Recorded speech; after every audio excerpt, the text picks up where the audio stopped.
फैजाबाद के नगर सिरसागंज में कोरोना महामारी के चल रहे दौर में नगर के मुख्य मार्ग इटावा पर बार बार कोरोना संक्रमित मरीजों के निकलने से इस इलाके को हॉटस्पॉट तथा कंटेनमेंट जोन घोषित किया गया था, जिसके चलते पूरा एरिया सील किया गया। इस एरिया में 3 प्रमुख बैंक स्थित हैं। हॉटस्पॉट के कारण बाजार के साथ साथ तीनों बैंक भी काफी लंबे समय से बंद चल रही हैं। बंद बैंकों के चलते रुपए का लेन देन के लिए व्यापारी व शीतगृह स्वामियों तथा किसानों को काफी परेशानियों का सामना करना पड़ रहा है। इसी परेशानी के चलते बुधवार को सिरसागंज शीतगृह संघ ने उपजिलाधिकारी सिरसागंज को ज्ञापन सौंपा तथा मांग की बंद बैंकों को जल्द से जल्द खुलवाया जाए, जिससे बैंकों में हमारा व्यापारिक लेन देन हो सके। सूर्य प्रताप सिंह, फिरोजाबाद समाचार 24। जब क्या नाम है आपका?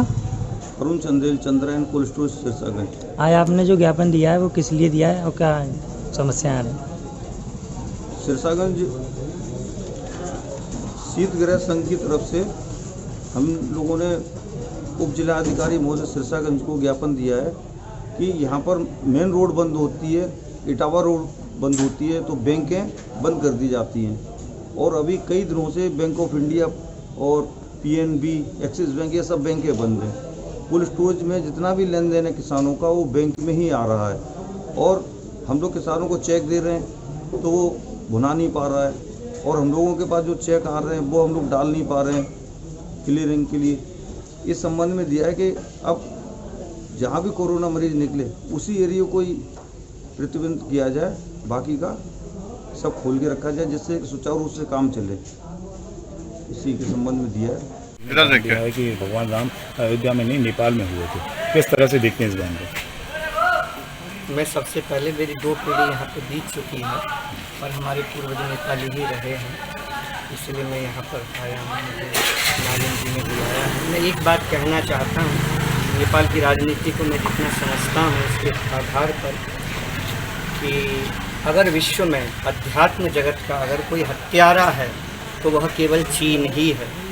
अध्यात्म जगत को अगर सबसे ज़्यादा हानि अगर किसी देश ने पहुँचाई है तो वो चीन ही है।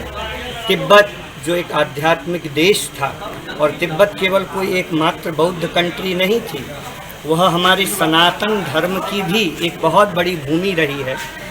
कैलाश मानसरोवर हो, यह भगवान शंकर का स्थान हो, अन्य भी वहाँ पे सनातन धर्मियों का भी बहुत बड़ा स्थान था। पर चीन ने हमारे सनातन धर्म को और हमारे आध्यात्मिकता को नष्ट किया, उन्होंने ख़त्म किया है।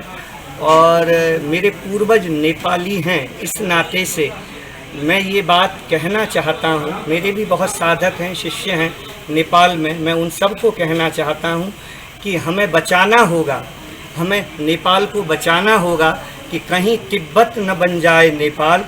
और नेपाल की जो संस्कृति है वो सनातन संस्कृति है, सनातन धर्म है, हमें उसे बचाने के लिए आगे आना होगा।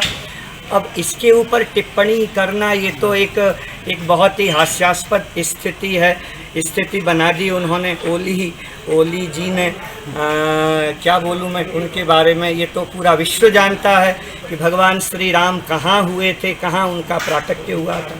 श्री अयोध्या धाम है, सरजू जी वहीं पर हैं, बहुत कुछ है ऐसा। पर मैं एक बार फिर दोबारा कहूँ कि हम लोगों को सावधान होने की आवश्यकता है।